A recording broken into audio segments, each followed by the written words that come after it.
Well, I came out here with the intention of firing up the Granada because somebody had requested it, but I put a battery in it and turned the key, and unfortunately I don't hear a fuel pump and I don't see any gas coming up to my carburetor there, so I don't think it's going to start.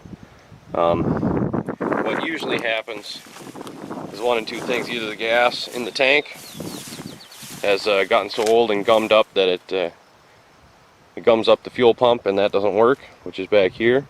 Or another thing that happened is I have a wire running from front to back to the fuel pump to get it to run, and as you can see, the gophers, they like to dig under the car, and sometimes they grab onto that wire and chew it up. That or the mice, one of the two. But either way, my fuel pump's not running, so this thing's just not going to start. I can crank it all day long, but it's just not going to go, I don't think. Maybe I'm wrong, but I hear absolutely nothing when I turn the key. Usually you can hear that fuel pump. But it cranks over fine. But it's just not going to start. That, and I have no coolant. I checked that.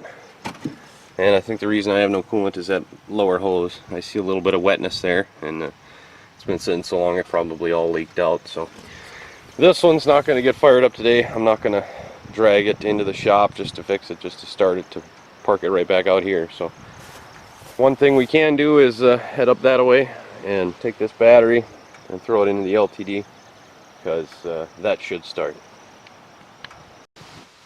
Well, here we are at the LTD. Got the battery in it, and it does crank. I cranked it over just a little bit, make sure the battery is connected, and checked the coolant, and of course, like every other Ford I own, it doesn't have any. It's leaking somewhere. The only Ford I think I have that actually holds coolant, ironically, is the 62 Falcon, the oldest one, that sits the longest. But this one should start up pretty good, I think, as long as the battery's not too dead. Oh, come on now. There you go. Come on. Come on. Oh, you dirty pig. Well, that's awesome. Kind of a weak starter there.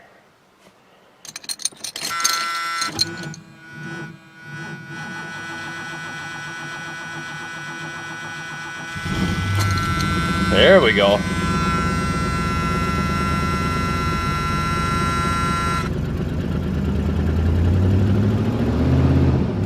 I don't know why it cranked like that. Usually it does that when it gets hot. I suppose it is kind of hot today, but it's not that hot. Very odd. I don't know. I suppose they don't like sitting for as long as I let this one sit. I'll let them all sit. But this one, you know, it was getting too hot when it was running. It run for about 15 minutes or whatever, and then it wouldn't start. So I bumped the timing back down, and I got it to not overheat, and it was able to start after it had been running. And of course, when I did that, it ran like crap. So I adjusted the idle up so it would run a little better. And of course, if you do that, when you shut it off, it diesels, so there's really no happy medium. I think I'll fix that with the 4-barrel and a new intake. If you're going to go that far, might as well put a cam in it. Yeah, that sort of thing never ends, but whatever. I'll get to it at some point. But as you can see, I've got it set so low that it doesn't even want to idle. But if I go up any higher than what it's at, it diesels like crazy. So I don't know. I think it used to have a anti-dieseling solenoid on it. I'm pretty sure it never worked and I ripped that off, but whatever. She runs.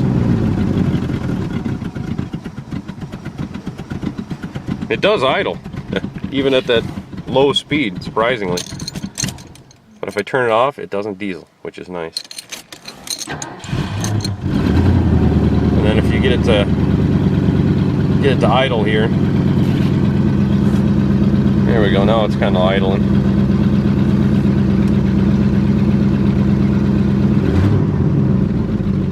And if you give it gas, it'll just die. But let's say I open up the throttle a little bit, enough to get to where it would be a good idling speed. Maybe here. And I turn it off. Oh, it didn't diesel this time. Kind of amazed. But lots of times it diesels. Well, I don't have much coolant in it, so I won't run it too crazy. Well, there you go. Fired this one up. Wasn't able to get the Granada going, unfortunately, but that's the way it is.